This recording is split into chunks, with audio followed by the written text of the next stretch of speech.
एक बार फिर आपके प्यारे इस चैनल JR कॉलेज में, जो कि स्पेशली डेडिकेटेड है हमारे कॉलेज के बच्चों के लिए। तो जैसा कि आपको पता है कि हमने इस चैनल पे एक फ्रेश और एक न्यू बैच शुरू किया है हमारे 12th के बच्चों के लिए, जिसमें हम लोग सारे सब्जेक्ट्स आपको वापस पढ़ा रहे हैं। मैं वापस क्यों बोल रहा हूं, क्योंकि हमने ऑलरेडी हमारा एक पूरा का पूरा बैच कंप्लीट किया था JR ट्यूटोरियल, जो हमारा मेन चैनल है उसके ऊपर, ठीक है, उसके ऊपर हम लोग ने कंप्लीट किया हुआ था। तो इस चैनल के ऊपर JR कॉलेज के ऊपर हम लोग ने एक बार फिर वापस से एक फ्रेश और एक न्यू बैच शुरू कर दिया है हमारे 12वीं के बच्चों के लिए, जिसमें मैं आपको बायोलॉजी पढ़ा रहा हूं। आप लोगों को पता है आपके अभिषेक सर आपको बायोलॉजी पढ़ा रहे हैं, और हमने ऑलरेडी एक लेसन कंप्लीट भी कर लिया है मेरे साथ। अगर आप लोग पढ़ रहे होंगे तो आप लोग ने मेरा वो एक लेसन जरूर से देखा होगा, सही है। जिस बच्चे ने नहीं देखा है वो जरूर से जाके उस एक लेसन को भी देखेगा, क्योंकि मैंने कंप्लीटली अराउंड 6 लेक्चर के अंदर मैंने वो लेसन कंप्लीट कर दिया। तो बहुत इंपॉर्टेंट लेसन है आपके एग्जाम पॉइंट ऑफ व्यू से, ठीक है। उस लेसन को भी जरूर से आप लोग देख लेना, ठीक है।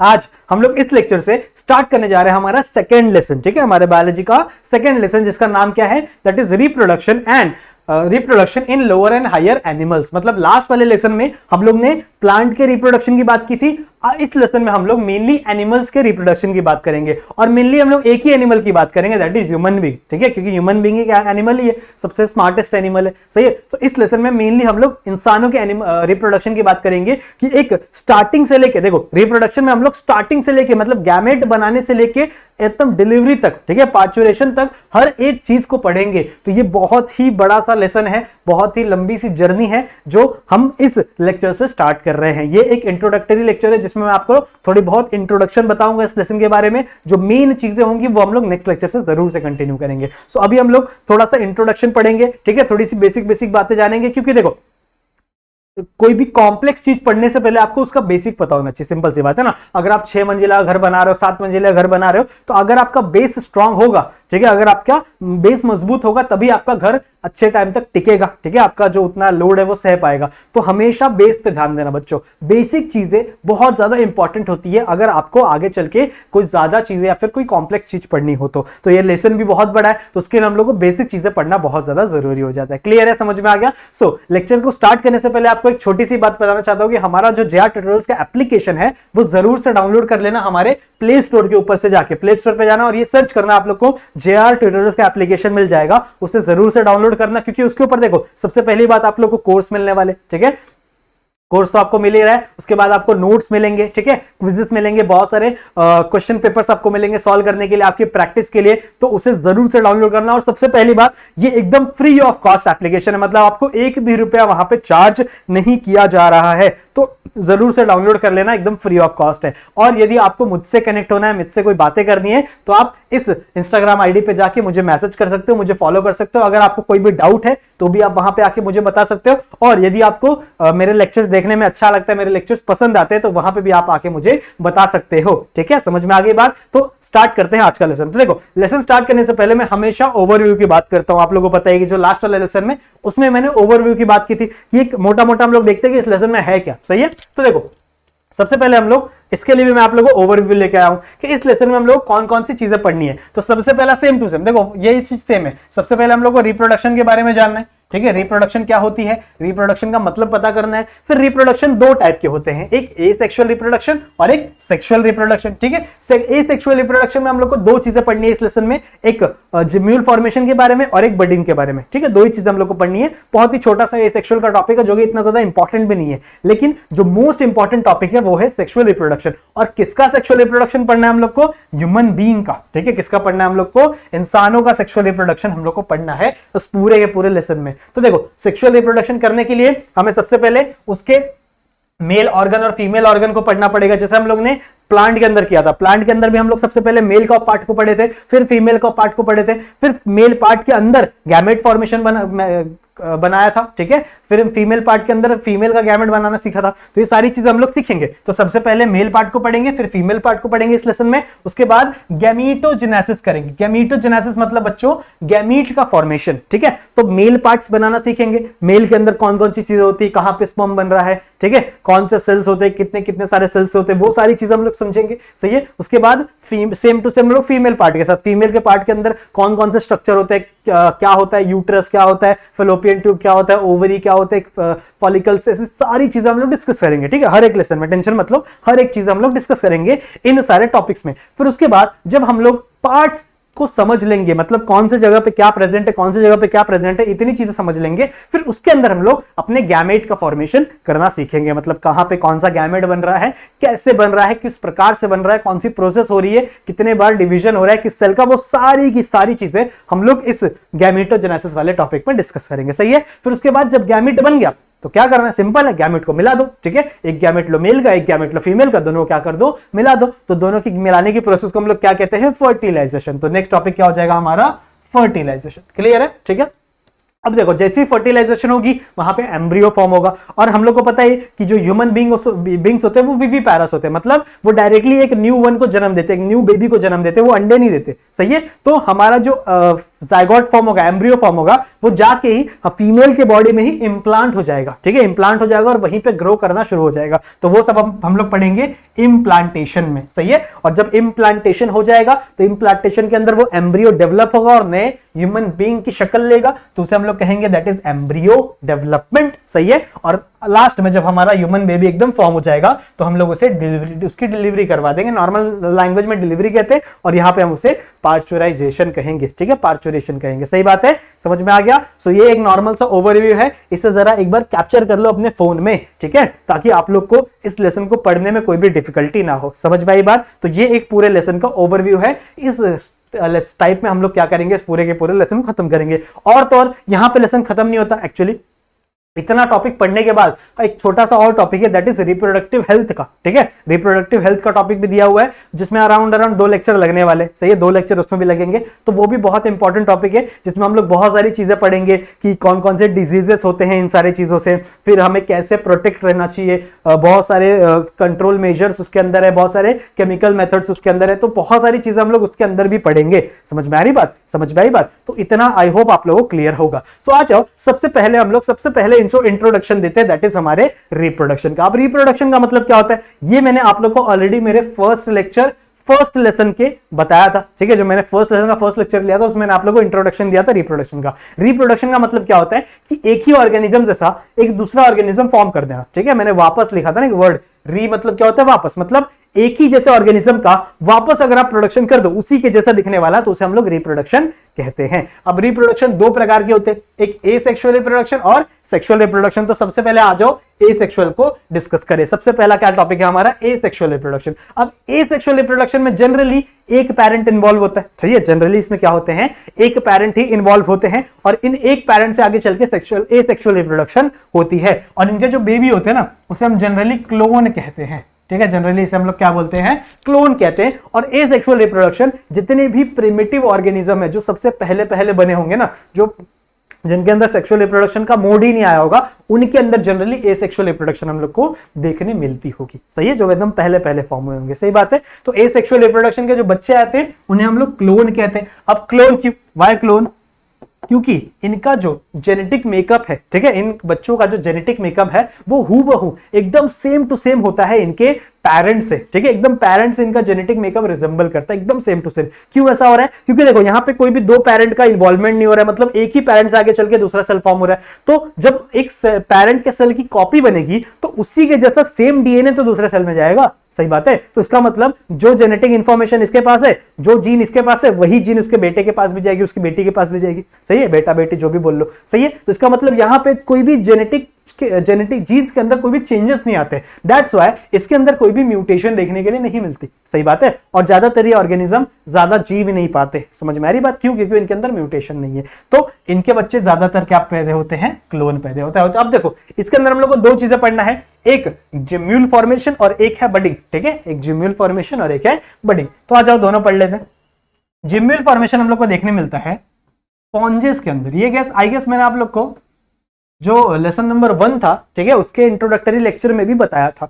ठीक, कोई बात नहीं, चलो पढ़ लेते हैं। तो स्पॉन्जेस के अंदर हम लोग को देखने मिलता है जिम्यूल फॉर्मेशन। ठीक है, स्पॉन्जेस कौन से होते हैं, आपको अगर आप लोग ने एनिमल किंगडम पढ़ा होगा, ठीक है, 11th स्टैंडर्ड में किंगडम एनिमेलिया पढ़ा होगा, तो उसके अंदर जो सबसे पहला फाइलम था दैट इज पॉरीफेरा। ठीक है, पॉरीफेरा के अंदर स्पॉन्जेस आते हैं। सही है, पॉरीफेरा के अंदर स्पॉन्जेस आते हैं। तो थोड़ा याद करो उनकी बॉडी कैसे होती थी।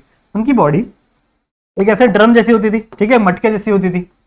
अगर आप लोग ने मुझसे ही पढ़ा है तो मैंने आप लोग को पढ़ाया हुआ है, कुछ ऐसी सी बॉडी होती थी इनकी। ठीक है, और ये एक सॉइल के ऊपर ऐसे चिपके हुए रहते थे, मतलब ये मूव नहीं कर पाते। ऐसे ऑर्गेनिजम्स हैं जो मूव नहीं कर पाते और इनकी एक मटके जैसी बॉडी होती है जिसमें ये ऊपर एक बड़ा सा छेद प्रेजेंट होता है, ठीक है, ऊपर एक बड़ा सा छेद प्रेजेंट होता है और यहाँ पे इसके बॉडी वॉल में ऐसे छोटे छोटे छेद प्रेजेंट होते हैं। तो छोटे छोटे इसके बॉडी वॉल में क्या प्रेजेंट होंगे, छेद प्रेजेंट होंगे। अब इन छेद को क्या कहा जाता है जरा याद करो। वैसे इस लेसन के हिसाब से वो नेम इंपॉर्टेंट नहीं है, ठीक है, बट समझ लेते हैं, हम लोग को पता ही है कि इस वाले छेद को हम लोग कहते हैं ऑस्टिया, हम लोग ने 11th में पढ़ा है, सही है। और ये जो बड़ा वाला छेद है इसे हम लोग क्या कहते हैं, ऑस्क्यूलम। सही बात है, पढ़ा हुआ है हम लोग ने, बहुत अच्छे से पढ़ा हुआ है। अगर आप लोग ने मेरे साथ 11th स्टैंडर्ड पढ़ा था तो मैंने आप लोग को ये सब पढ़ाया हुआ था, सही है। सो जो बड़ा वाला छेद है उसे हम लोग कहते हैं ऑस्टिया और जो छोटा वाला छेद है ऑस्टिया और जो बड़ा वाला छेद है उसे हम लोग क्या बोलते हैं, ऑस्क्यूलम। तो अब क्या करो, इस ऑर्गेनिज्म को, ये जो ऑर्गेनिज्म है ये एक टाइप का ऑर्गेनिज्म है, ठीक है, तो इस एनिमल है क्योंकि किंगडम एनिमेलिया में आता है, तो इसे आप ऐसे बीच से काट दो, ठीक है। क्या करो, एक चक्कू लाओ और इसको ऐसे बीच से क्या करो, कट कर दो। तो ये आपको कैसा दिखेगा जरा ध्यान दो। अगर मैं इसे ऐसे यहाँ पे एक नाइफ लेके आता हूं, ठीक है, ये तो नाइफ नहीं बना, इसे एक नाइफ लेके आता हूं, ठीक है, और इसको मैं क्या करता हूं, ये नाइफ लेके आके ऐसे कट कर देता हूं, ठीक है, ऐसे लगे ऐसे कट कर देता हूं, तो मुझे क्या दिखेगा, मुझे कुछ इसकी ऐसे आधी बॉडी दिखेगी, कुछ ऐसे आधी बॉडी दिखेगी और यहां पे मुझे इसके बॉडी वॉल दिखेगा, ये वॉल ऐसे दिखेगा ना मुझे यहाँ पे, सही बात है, ठीक है। इसको मैंने क्या किया, ऐसे आधा कट कर दिया, तो ये जो इसका वॉल था ये मुझे यहाँ पे नोटिस हो रहा है, ठीक है। तो जब भी आप किसी भी स्पॉन्जेस को, कोई भी एक मेच्योर स्पॉन्जेस को कट करोगे, ठीक है, कोई भी एक मेच्योर स्पॉन्ज को कट करोगे तो इसके बॉडी वॉल के अंदर, ठीक है, इसके बॉडी वॉल के अंदर यहाँ पे एक आपको बड देखने के लिए मिलेगा, ठीक है। यहाँ पे आपको क्या देखने मिलेगा, एक बड देखने के लिए मिलेगा। इस बड को कहते हैं जिम्यूल, इस बड को क्या कहते हैं, जिम्यूल। और बड, जिम्यूल फॉर्मेशन एक टाइप का बडिंग ही है लेकिन एक टाइप का इंटरनल बडिंग है, ठीक है। आप लोग ने नॉर्मल बडिंग पढ़ा होगा, वो आपके बॉडी के बाहर एक आउट ग्रो हो जाता है, लेकिन ये बॉडी के अंदर ग्रो होता है। तो जिम्यूल फॉर्मेशन एक टाइप है इंटरनल बडिंग का, सही है, एक टाइप है इंटरनल बडिंग का, सही बात है। तो यहाँ पे क्या फॉर्म हुआ, जिम्यूल फॉर्म हो जाता है, इस स्ट्रक्चर को जिम्यूल बोलते हैं। अब जैसे ही ये जो स्पॉन्ज है ये मर जाएगा, डेड हो जाएगा, तो ये जिम्यूल इसके अंदर से बाहर आएगा और एक नया स्पॉन्ज फॉर्म करेगा। समझ में आई बात? इसी चीज को हम लोग क्या कहते हैं, जिम्यूल फॉर्मेशन, ठीक है। इसी चीज को हम लोग क्या बोलते हैं, जिम्यूल फॉर्मेशन। क्लियर है, समझ में आ गया? सो आई होप आप लोगों को जिम्यूल फॉर्मेशन समझ में आ गया होगा। अब नेक्स्ट जो है, नेक्स्ट टॉपिक है दैट इज बडिंग। बडिंग भी समझ लेते हैं, ठीक है, यहीं पे समझ लेते हैं बडिंग क्या होता है। अब बडिंग हम लोग को देखने मिलती है हाइड्रा के अंदर, इसका ये हो गया, ठीक है। अब बडिंग हम लोग को देखने मिलती है किसके अंदर, हाइड्रा के अंदर। अभी एक बच्चे ने मुझे इंस्टाग्राम पे पूछा था कि सर हाइड्रा के अंदर, हाइड्रा तो प्लांट है, हाइड्रा के अंदर, हाइड्रा को हम लोग किंगडम एनिमेलिया में एनिमल रिप्रोडक्शन में क्यों पढ़ रहे हैं? बच्चों हाइड्रा प्लांट नहीं है, ठीक है, हाइड्रा प्लांट नहीं है, हाइड्रा एक एनिमल है। ध्यान से सुनो, हम लोग ने किंगडम एनिमेलिया में एक फाइलम पढ़ी है, एक फाइलम पढ़ी है दैट इज नाइडेरिया। याद है? याद है, एक फाइलम थी नाइडेरिया, मतलब पॉलीफेरा की बातें आती थी नाइडेरिया, उस नाइडेरिया का मेंबर है बच्चों हाइड्रा, ठीक है। जो हाइड्रा है ना, इस नाइडेरिया का मेंबर है। और नाइडेरिया क्या है, एनिमल क्लासिफिकेशन की फाइलम है, किंगडम एनिमेलिया की फाइलम है, मतलब ये क्या है, एक टाइप का एनिमल, ठीक है। जिन बच्चों को लग रहा होगा कि ये प्लांट है, ये प्लांट नहीं है, ठीक है। हाइड्रा क्या है, एक टाइप का एनिमल है, सही है। एक बच्चे ने पूछा था मेरे से, कोई बात नहीं, चलो समझ में आया। तो यहाँ पे मैं एक हाइड्रा बना रहा हूँ, कुछ ऐसा स्ट्रक्चर होता है और यहाँ पे इसके से टेंटेकल्स निकले हुए होते हैं, कुछ ऐसा स्ट्रक्चर होता है हाइड्रा का, टेंटेकल्स निकले हुए रहते हैं और इन टेंटेकल्स पे एक सेल प्रेजेंट रहता है जिसके वजह से इसको नाइडेरिया कहा जाता है। एक्चुअली इसके ऊपर एक सेल प्रेजेंट होता है जो येलो कलर में बना रहा हूं, इस सेल को हम लोग कहते हैं नाइडोब्लास्ट सेल। 11th में पढ़ा होगा आप लोग ने, जो कि जहरीला सेल होता है, सही है। कुछ ऐसा स्ट्रक्चर आपका दिखता है नाइडेरिया का, सॉरी हाइड्रा का, ठीक है। तो अब हाइड्रा पे होती क्या है बच्चों, हाइड्रा पे होती है बडिंग, ठीक है। हाइड्रा पे क्या होती है, बडिंग। अब बडिंग का सिंपल सा मतलब है कि एक नॉर्मल पैरेंट बॉडी के ऊपर एक दूसरा बर्ड ग्रो हो जाना, सही है। इसको मैंने आप लोग को किंगडम प्लांटे जो फर्स्ट लेसन था रिप्रोडक्शन वाला, प्लांट वाला, उसमें बताया था। उसमें मैंने एग्जांपल लिया था ईस्ट का, क्योंकि ईस्ट एक प्लांट है। ध्यान से सुनो, जब भी प्लांट या एनिमल पूछा जाए उसके हिसाब से आपके एग्जाम्पल चेंज होने चाहिए। अगर प्लांट की बातें कर रही है तो किए जा रही है तो आपको बडिंग में ईस्ट का एग्जाम्पल देना है। अगर एनिमल्स की बातें की जा रही है तो आपको बडिंग में हाइड्रा का एग्जाम्पल देना है। हमेशा याद रखो, आपका एग्जाम्पल चेंज होना चाहिए, plant in the basis of plant या फिर एनिमल्स। अगर प्लांट की बातें की जा रही है तो आपको ध्यान से रखना है कि वहां पे ईस्ट का एग्जांपल दो, अगर एनिमल्स की बातें की जा रही है तो आपको ध्यान में रखना है कि वहां पे हाइड्रा का एग्जांपल दो। सही बात है, इतनी बातें क्लियर है। तो यहाँ पे एक नॉर्मल सी पेरेंट बॉडी है ये हाइड्रा की। अब इस हाइड्रा की पेरेंट बॉडी पे यहाँ पे एक छोटा सा बर्ड ग्रो हो जाता है, ठीक है। यहाँ पे क्या ग्रो हो जाता है, एक छोटा सा बर्ड ग्रो हो जाता है और इसके भी अपने अपने टेंटिकल्स उगने लगते हैं। अब देखो ये छोटा बर्ड है, बेबी हाइड्रा है, सही है। तो आगे चल के ये क्या करेगा पता है, इस पेरेंट बॉडी से न्यूट्रिशन लेता रहता है। अब देखो इसको खुद तो खाने आता नहीं है, ठीक है, खुद तो ये खा नहीं सकता, जाके शिकार तो कर नहीं सकता। एक्चुअल में ये शिकारी होता है, पता है कि नहीं आप लोग को। ये जो नाइडोब्लास्ट सेल है इसमें से टॉक्सिन निकलते हैं और ये दूसरे ऑर्गेनिजम्स को पकड़ पकड़ के उनको खा जाता है, सही है। तो ये एक प्रेडेटर है, शिकारी है, सही है, समझ में आ रही बात। तो अब ये जो छोटा हाइड्रा है ये तो खुद से शिकार कर नहीं सकता, सही है। तो ये क्या करेगा, अपने पेरेंट बॉडी से अटैच रहेगा और उन्हीं से न्यूट्रिशन लेता रहेगा, ठीक है। अपने पेरेंट बॉडी से अटैच रहेगा और उन्हीं से क्या करता रहेगा, न्यूट्रिशन अपने अंदर ट्रांसफर करता रहेगा, सही बात है। और अपने आप को ग्रो करता रहेगा, अपने आप को ग्रो करता रहेगा। और एक जब टाइम आएगा, जब एक ऐसा टाइम आएगा जब ये क्या हो जाएगा, थोड़ा सा मैच्योर हो जाएगा, ठीक है। जब ये क्या हो जाएगा, थोड़ा सा मैच्योर हो जाएगा, मतलब अब ये खुद से डेवलप हो सकता है, खुद से शिकार कर सकता है। मतलब अब ये क्या हो गया, एक मैच्योर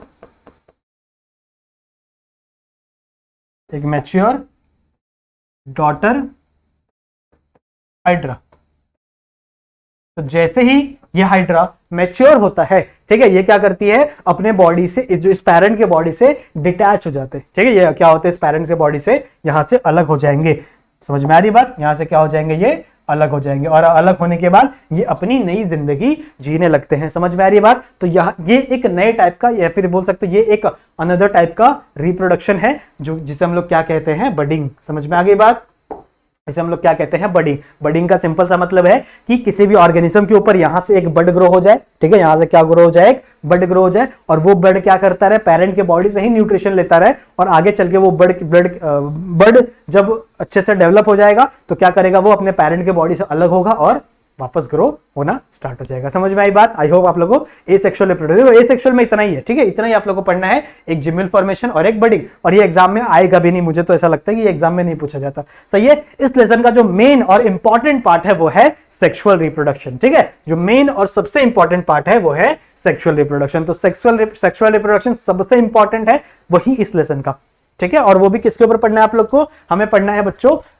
ह्यूमंस के ऊपर, ठीक है। ह्यूमंस का सेक्सुअल रिप्रोडक्शन इस पूरे के पूरे लेसन में डिस्कस करना है। समझ में आई बात, किसका, ह्यूमंस का, समझा। तो देखो अगर ह्यूमंस का सेक्सुअल रिप्रोडक्शन लिखने के लिए आया तो सबसे पहले आप लोग को ये लिखना है कि ह्यूमंस आर सेक्सुअली रिप्रोडक्टिंग स्पीशीज, सही है। इन ह्यूमंस के अंदर क्या होता है, सेक्सुअल रिप्रोडक्शन होता है। यही एक मेन कारण है कि ह्यूमंस ना बच्चों बहुत ज्यादा जगह पे सर्वाइव कर सकता है। अगर आप किसी भी जगह चले जाओ, चाहे आप बहुत ठंडी जगह चले जाओ या फिर आप डेजर्ट में भी चले जाओ, आप लोग को इंसान वहां पे मिलेंगे ही मिलेंगे। चाहे आप हिली जगह पे चले जाओ, चाहे आप ओशन वाली जगह पे चले जाओ, सी कोस्टल वाले जगह पे चले जाओ, ठीक है। ओशन के अंदर की बात नहीं कर रहा, बस सी कोस्टल वाले जगह जाओ, जहां पे भी लैंड है वहां पे आपको इंसान मिलेंगे ही मिलेंगे। ऐसा क्यों, क्योंकि देखो जितनी भी सेक्सुअल रिप्रोडक्शन होगी, ठीक है, जब सेक्सुअल रिप्रोडक्शन होता है तभी जीन के अंदर म्यूटेशन आता है, सही है। जी म्यूटेशन मतलब क्या, कोई भी चेंजेस, सडन चेंजेस। तो जब जो दो जीन एक साथ इंटरैक्ट करेंगे तो उस केस में कभी ना कभी कोई ना कोई म्यूटेशन आ सकती है। और अगर म्यूटेशन यूजफुल हुई, अगर म्यूटेशन अच्छी हुई, इन्वायरमेंट के हिसाब से हुई, तो वो बंदा सर्वाइव कर पाएगा। हम लोग ने डार्विन का थ्योरी पढ़ा है ना, डार्विन ने क्या बोला था कि जो सबसे फिट होगा नेचर के हिसाब से वो सरवाइव कर सकता है, सही है। जो नेचर के हिसाब से सबसे फिट होगा। तो अगर आपको नेचर के हिसाब से फिट होना है तो आपको क्या करना पड़ेगा, खुद के बॉडी के अंदर चेंजेस लाने पड़ेंगे। ये एक मैंडेटरी चीज है नेचर के। अगर आपको नेचर में रहना तो आपको खुद के बॉडी के अंदर चेंजेस लाने पड़ेंगे। और चेंजेस लाना सिर्फ और सिर्फ कहां पॉसिबल है, सिर्फ और सिर्फ म्यूटेशन में पॉसिबल है। अगर किसी पर्सन के बॉडी के अंदर म्यूटेशन आ रही है तो वो खुद के जीन के अंदर चेंजेस ला सकता है। और अगर उसके अंदर म्यूटेशन नहीं हो रही तो सेक्सुअल रिप्रोडक्शन नहीं हो रही तो म्यूटेशन होने के चांसेस बहुत ही ज्यादा कम हो जाते हैं, सही बात है। तो इसीलिए ह्यूमन बीइंग क्या है, it is a sexually reproducing species. ये क्या करता है, सेक्सुअल रिप्रोडक्शन करता है, इसीलिए इसके अंदर म्यूटेशन भी होता है और ये बहुत ही ज्यादा जगहों पर खुद को स्टेबल भी कर सकता है। समझ में आ रही बात, खुद के अंदर चेंजेस भी ला सकता है। क्लियर है, समझ में आ गई बात। तो ये पहला पॉइंट लिख देना, humans are sexually reproducing species. दूसरा क्या लिखना है, दूसरा पॉइंट आपको लिखना है दैट ह्यूमंस आर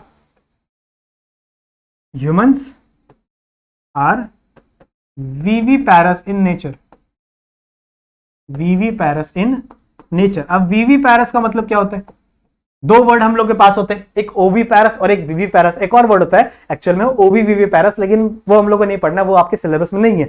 तो नॉर्मली क्या होता है? ओविपैरस और विविपैरस। ओविपैरस मतलब क्या? ऐसे ऑर्गेनिजम्स जो अंडे देते हैं, ठीक है, ऐसे ऑर्गेनिज्म जो एग ले करते हैं, जैसे मुर्गी हो गई, ठीक है, मुर्गी अंडे देती है। जो बर्ड्स होते हैं, बर्ड्स अंडे देते हैं ना। तो मेनली जितने भी ऑर्गेनिज्म एग ले करते हैं उन्हें हम लोग क्या कहते हैं? ओविपैरस, ठीक है, उन्हें हम लोग क्या बोलते हैं? ओविपैरस, सही है। और ओविपैरस के अंदर ही जब जो एग होता है, एग नॉर्मल सा, ठीक है, इस एग के अंदर ही न्यूट्रिशन देने का टिश्यू भी प्रेजेंट होता है। मतलब अब देखो, इसके अंदर जायगोट डेवलप हो रहा है, तो जायगोट को न्यूट्रिशन भी तो चाहिए। जो भी चीज देखो बढ़ती है उसको न्यूट्रिशन चाहिए। आप लोग भी तो बढ़ रहे हो, सही है, आप लोग भी जो छोटे से इतने बड़े हो गए हो, तो आपको भी तो खाना पीना चाहिए ना। जब आप खाना पीना नहीं खाओगे तो आप बढ़ोगे क्या? बिल्कुल ही नहीं बढ़ोगे, सही है। तो वैसे ही अगर किसी सेल के अंदर भी, अगर किसी जायगोट के अंदर भी फॉर्मेशन होती है, एम्ब्रियो फॉर्मेशन होती है, तो सबसे पहले क्या होगा कि उस एम्ब्रियो के, वो जो एम्ब्रियो है वो आगे चले क्या फॉर्म करे, उसको किसकी जरूरत पड़ेगी? न्यूट्रिशन की जरूरत पड़ेगी, ठीक है, किसकी जरूरत पड़ेगी? न्यूट्रिशन की जरूरत पड़ेगी। क्लियर है? समझ में आ गई? आई होप आप लोगों को इतनी बातें समझ में आ गई होंगी, ठीक है। चलो अभी हम लोग क्या देखने वाले हैं? मैंने आप लोगों को समझा दिया कि ये क्या है, ओविपैरस। अब देखो ह्यूमंस क्या होते हैं? ह्यूमंस आर विविपैरस, ठीक है, ह्यूमंस आर विविपैरस। मतलब ये कोई भी एग को ले नहीं करते, ये एक नए यंग वन बेबी को क्या करते हैं? डिलीवर करते हैं, सही बात है। तो इसका मतलब इनके अंदर जो न्यूट्रिशन वाली चीजें जो इसमें एग में प्रेजेंट होती थी, ये इनके बॉडी के अंदर ही प्रेजेंट होगी, सही है, इनके बॉडी के अंदर ही प्रेजेंट होगी, सही बात है, समझ में आ रही है। तो इनके अंदर प्लेसेंटा प्रेजेंट होता है बच्चों, इनके अंदर प्लेसेंटा प्रेजेंट होता है, जो क्या करता है? इनके बेबी को न्यूट्रिशन देता है, ठीक है, इनके बेबी को क्या देता है? वो न्यूट्रिशन देता है। क्लियर है? समझ में आ गई बात? तो आई होप आपको इतनी चीजें समझ में आ गई होंगी, ठीक है। अब देखो सेक्सुअल रिप्रोडक्शन के दो मेन चीज होते हैं, ये मिटा दूं मैं, ये मिटा दूं, चलो। सेक्सुअल रिप्रोडक्शन के दो मेन चीज होते हैं। देखो सेक्सुअल रिप्रोडक्शन अगर आपको पहचानना है, अगर आपको देखना है कि कौन सा सेक्सुअल रिप्रोडक्शन है, कौन सा एसेक्सुअल रिप्रोडक्शन है, सही है, तो आपको एक चीज ध्यान में रखनी है, दैट इज फर्टिलाइजेशन। एक चीज ध्यान में रखनी है, दैट इज फर्टिलाइजेशन, ठीक है। जिस भी ऑर्गेनिज्म में फर्टिलाइजेशन होगा वो सेक्सुअल रिप्रोडक्शन है, और जिस भी ऑर्गेनिज्म में फर्टिलाइजेशन नहीं होगा वो एसेक्सुअल रिप्रोडक्शन है। सिंपल सा ध्यान में रखना आप लोग को यही बात, कि जिस भी ऑर्गेनिज्म में फर्टिलाइजेशन होगी, कैरी आउट हो रही होगी, उसे हम लोग क्या कहेंगे? Sexual reproduction. और जहां पे फर्टिलाइजेशन नहीं हो रही होगी उसे हम लोग क्या कहेंगे? Asexual reproduction. अब फर्टिलाइजेशन का मतलब क्या होता है?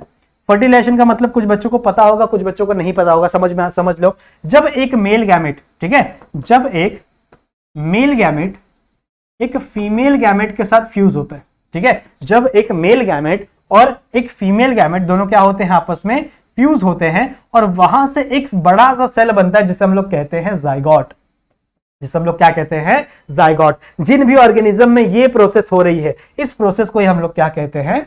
फर्टिलाइजेशन। फर्टिलाइजेशन का सिंपल सा मतलब है that is fusion of male and female gamete and the formation of zygote, ठीक है। Fusion of male and female gamete and the formation of zygote is known as fertilisation. तो अगर हमें sexual reproduction पढ़ेंगे तो बहुत ही मेन टॉपिक पढ़ेंगे, दैट इज फर्टिलाइजेशन, सही है। और देखो फर्टिलाइजेशन के लिए क्या जरूरी है? फर्टिलाइजेशन तो हो गया, लेकिन फर्टिलाइजेशन के लिए मेल गैमेट और फीमेल गैमेट जरूरी है, सही है। इसीलिए फर्टिलाइजेशन से भी पहले गैमेट फॉर्मेशन बहुत इंपॉर्टेंट टॉपिक हो जाता है, ठीक है। गैमेट फॉर्मेशन बहुत ही ज्यादा इंपॉर्टेंट टॉपिक हो जाता है किसके अंदर?